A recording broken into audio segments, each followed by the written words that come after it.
Habari za kutoka mtazamaji wa Kilimo TV, karibu sana katika habari za kilimo. Jina langu mimi naitwa Erasto Abisai.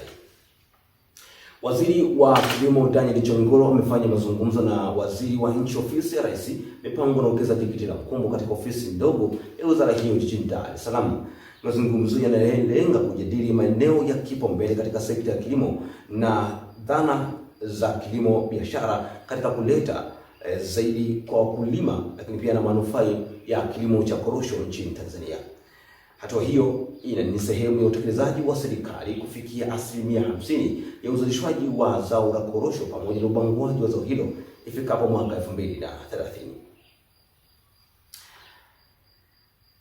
Katika kukabiliana na athari ya mabadiliko ya tabia nchi, ukame pamoja na mafuriko, Tume ya Taifa ya Umwagiliaji NRC imeendelea kutoa elimu thabiti kwa wakulima kote nchini, ikiwemo matumizi bora ya miundombinu ya umwagiliaji ili kuleta kilimo chenye tija nchini. Katika skimu ya Ngambombo wilayani Lumeru, wakulima wamepatiwa elimu ya kutumia miundombinu kwa ufanisi, hatua inayolenga kupunguza uharibifu wa uzalishaji wa zao kote nchini.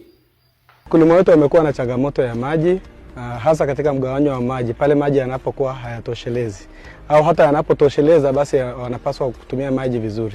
Sasa katika mafunzo haya tunaelimisha wakulima wetu kuhusu matumizi sahihi ya maji. Na moja kati ya vitu vya msingi sana katika kugawana maji ni vifaa vinavyoitwa vipima maji.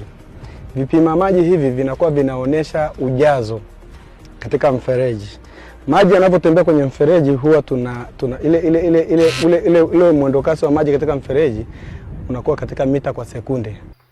Mafunzo haya yatawapatia na kuwasaidia wakulima kupunguza uharibifu wa miundombinu na serikali kupata nafuu ya utengenezaji wa miundombinu kote nchini, hali ambayo itaendeleza na kuongeza uzalishaji mkubwa zaidi nchini.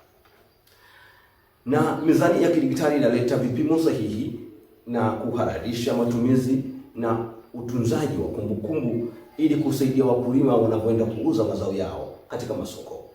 Hali hayo imebainishwa na mwenyekiti wa MUVU CPA Badens Karunde, ambapo amesema kuwa mizani hiyo itaweza kuwasaidia wakulima kutunza kumbukumbu, lakini pia na kutoa taarifa sahihi tofauti na mizani ya kizamani. Katika hatua nyingine, CPA Badens amebainisha kupatikana kwa kumbukumbu na taarifa sahihi na serikali kupata faida kubwa katika uuzaji wa mazao kupitia mizani hiyo ya kidigitali. Pale kwa mfano anapokuwa amemaliza kupima anapata stakabadhi yake pale inakuwa printed kutoka kwenye huo mzani. Vile vile na chama ambacho kinakusanya kwa niaba ya mkulima nacho kinapata taarifa, lakini vile vile na serikali kwa maana kupitia tume na sisi tunapata taarifa kupitia mfumo wetu wa MUVU kwa sababu mizani ile imeunganishwa.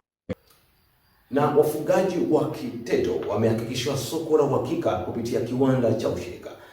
Hayo yamebainishwa na meneja wa Kiteto Dairy Cooperative Alfred Muna, ambapo amesema kuwa wafugaji watapata soko la uhakika pamoja na faida kubwa zaidi kupitia masoko hayo ya uhakika hapa nchini. Na pia wanachama wamenufaika kwamba maziwa anaanza kukusanya siku ya kwanza ya mwezi tarehe 1 mpaka tarehe ya mwisho wa mwezi tarehe 30 anapokea hela yake ya maziwa yake yote. Na kufikia hapo mtazamaji, mimi sina la ziada katika habari za kilimo. Mimi nikutakia heri ya mwaka mpya wenye mafanikio tele, lakini pia nikutakie mwaka ambao wenye baraka na mafanikio juu yake. Jina langu mimi ni Erasto Abisai, nikutakie usiku mwema. Alamsiki.